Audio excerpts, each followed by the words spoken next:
नमस्ते बच्चों, कैसे हैं आप सब? अच्छे हैं ना? और पढ़ाई लिखाई कैसी चल रही है? मुझे उम्मीद है कि आप सब खूब मन लगाकर और मजे से पढ़ाई कर रहे होंगे।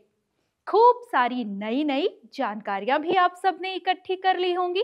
प्यारे बच्चों, आज हम सभी कक्षा 4 की पाठ्य पुस्तक फुलवारी से बाल गंगाधर तिलक शीर्षक के बारे में चर्चा करेंगे। अच्छा बच्चों, एक बात बताओ, पढ़ना, लिखना और सीखना कितना रोमांचक है ना? सोच कर देखो, अगर हम पढ़ते और सीखते नहीं तो हमें अपने आसपास की दुनिया के बारे में कैसे पता चलता? अगर हमारे पास पहले घटित हो चुकी घटनाओं के बारे में पढ़ने और जानने की सुविधा नहीं होती तो हमें शायद ठीक से पता भी नहीं चल पाता कि हमारा देश किस तरह से स्वतंत्रता के लिए वर्षों संघर्ष करता रहा और किन महापुरुषों के प्रयास से हमें यह स्वतंत्रता मिली।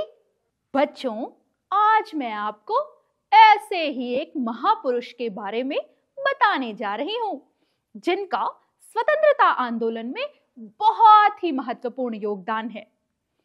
आज मैं आपको लोकमान्य बाल गंगाधर तिलक जी के बारे में विस्तार से बताऊंगी। आप सब ने बाल गंगाधर तिलक के बारे में कुछ ना कुछ तो जरूर ही पढ़ा या सुना होगा।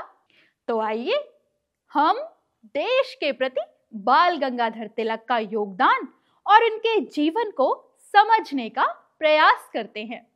बच्चों, सबसे पहली घटना तिलक के छात्र जीवन की है, जब उनके गणित के शिक्षक ने कक्षा में छात्रों को गणित के कुछ प्रश्न हल करने को दिए।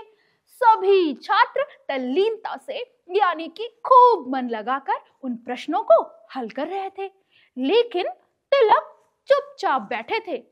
जब उनके शिक्षक ने उनसे पूछा कि तुम अपनी कॉपी में प्रश्नों को क्यों नहीं हल कर रहे हो, तब तिलक ने उत्तर दिया, मैं प्रश्नों को हल कर चुका हूं। जब शिक्षक ने उनसे पूछा, तुमने प्रश्नों को कहां हल किया है, जरा दिखाओ, तब तिलक ने कहा, मस्तिष्क में। यानी कि तिलक इतनी कुशाग्र बुद्धि के थे कि उन्हें प्रश्नों को हल करने के लिए कॉपी पेन आदि की आवश्यकता ही नहीं महसूस हुई। उन्होंने उन प्रश्नों को मौखिक रूप से ही हल कर दिया था। बच्चों, इस घटना से हमें बाल गंगाधर तिलक की विषय के प्रति समझ और अभ्यास की महत्ता का पता चलता है। बच्चों, बाल गंगाधर तिलक का जन्म महाराष्ट्र राज्य के कोंकण जिले में रत्नागिरी नामक स्थान पर 23 जुलाई 1856 को हुआ था। इनके पिता का नाम गंगाधर राव और माता का नाम पार्वती था। तिलक के बचपन का नाम केशव था, लेकिन चूंकि ये भाई बहनों में सबसे छोटे थे, इसीलिए सभी इन्हें बाल कहकर पुकारते थे और बाद में यही नाम प्रचलित हो गया। तिलक के पिता गंगाधर राव जी की शिक्षा में गहरी रुचि थी, इसीलिए उन्होंने तिलक की शिक्षा पर पूरा ध्यान दिया और तिलक ने सन 1877 ईस्वी में बीए की परीक्षा पास करके कानून की डिग्री प्राप्त की और फिर वे वकालत करने लगे। बच्चों, क्या आप जानते हैं कि बाल गंगाधर तिलक को किन विषयों में गहरी रुचि थी? बच्चों, उनको गणित, इतिहास और संस्कृत विषय के प्रति गहरा लगाव था। उन्होंने तो बहुत से संस्कृत ग्रंथों को विद्यालय जाने से पहले ही कंठस्थ कर लिया था। कंठस्थ यानी कि याद कर लिया था। वह गणित के कठिन से कठिन प्रश्न भी मौखिक रूप से ही हल कर लेते थे। बच्चों, अब तक की चर्चा में आप यह तो समझ ही गए होंगे कि बाल गंगाधर तिलक बहुत कुशाग्र बुद्धि के बालक थे। तिलक की किशोरावस्था से पूर्व ही उनके माता पिता का देहांत हो गया था। तिलक की पत्नी का नाम सत्यभामा बाई था। जब तिलक जी का विवाह हुआ तब उन्होंने एक बहुत ही महत्वपूर्ण उदाहरण समाज के सामने प्रस्तुत किया। उन्होंने बिना दहेज लिए अपना विवाह संपन्न किया। यहाँ दहेज का मतलब विवाह के अवसर पर वधू पक्ष से वर पक्ष को दिए जाने वाले उपहारों से है। बच्चों, तिलक शिक्षा का महत्व समझते थे और उनका मानना था कि स्वतंत्रता प्राप्त करने के लिए शिक्षा मूल आधार है। उनका कहना था कि लोगों में देशभक्ति और राष्ट्रीय चेतना जगाने के लिए शिक्षा का प्रचार प्रसार करना होगा। साथ ही इसके प्रचार प्रसार के लिए पत्र पत्रिकाओं का सहारा लेना होगा। बच्चों, क्या आप जानते हैं कि उन्होंने खुद भी केसरी और मराठा नाम के 2 समाचार पत्र निकाले। इन पत्रों में तिलक जी ने अपने लेख के माध्यम से लोगों को ब्रिटिश शासन के विरुद्ध संघर्ष करने के लिए प्रेरित करने जैसा महत्वपूर्ण काम किया। पत्रों के माध्यम से तिलक जी ने स्वतंत्रता के लिए लोगों में नई चेतना जगाई।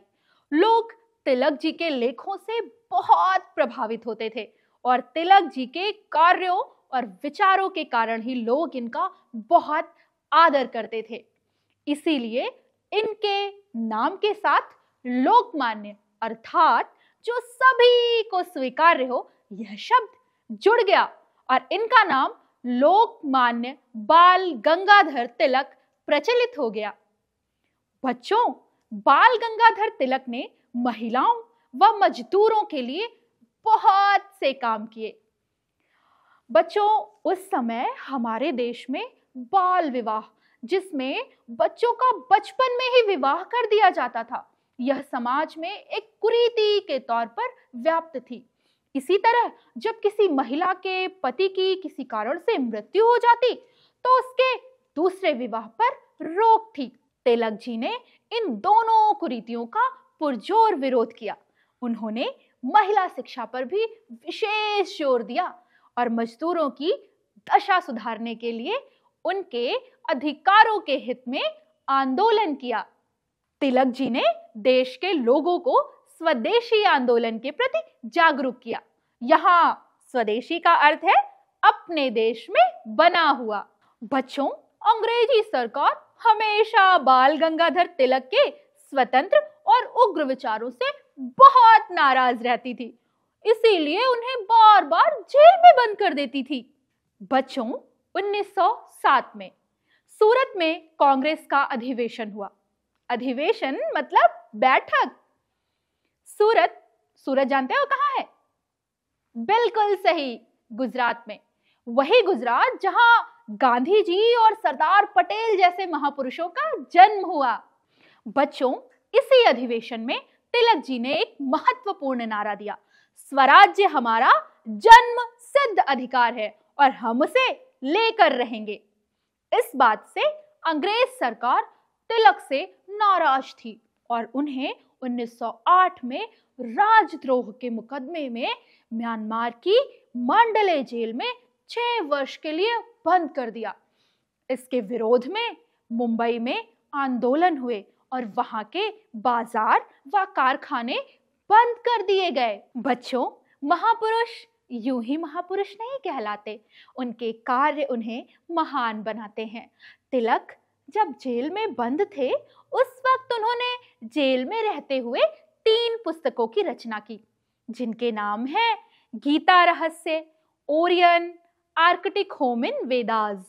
इन पुस्तकों को पढ़कर तिलक की विद्वता और अध्ययनशीलता का पता चलता है। बच्चों, 6 वर्ष की सजा पूरी कर लेने के बाद तिलक जब जेल से बाहर आए, तब वे फिर से स्वतंत्रता प्राप्ति के लक्ष्य में जी जान से जुट गए। तिलक ने भारतीय स्वतंत्रता संग्राम की बहुत ही मजबूत आधारशिला रखी। भारतीय स्वतंत्रता आंदोलन का यह चमकता नक्षत्र 1 अगस्त 1920 को सदा के लिए अस्त हो गया। बच्चों, बाल गंगाधर तिलक के विचार, उनकी देशभक्ति और स्वतंत्रता के लिए प्रेम हमें सदैव प्रेरित करते रहेंगे।